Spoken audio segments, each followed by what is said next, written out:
Good morning to all my friends. So, balik naman ako dito sa aming boulevard.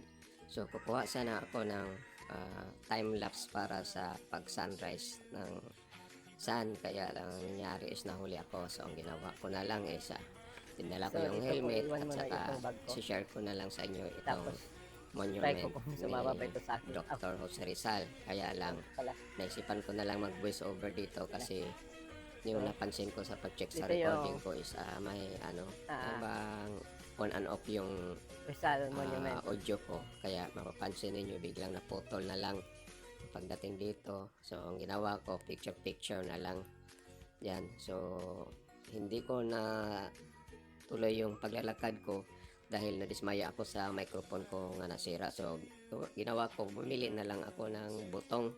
Tapos, binibidyohan ko na lang yung paligid na nakakatuwang tingnan yung mga tao. Ang dami palang tao this time na naglalakad. Yan, nabidyohan ko yung sunrise na taas na. Tapos, dyan, so, ang ginawa ko, sinusum ko para makikita naman ninyo gaano karaming tao dito early in the morning in the boulevard. So, yun lang ang masishare ko sa inyo. Salamat!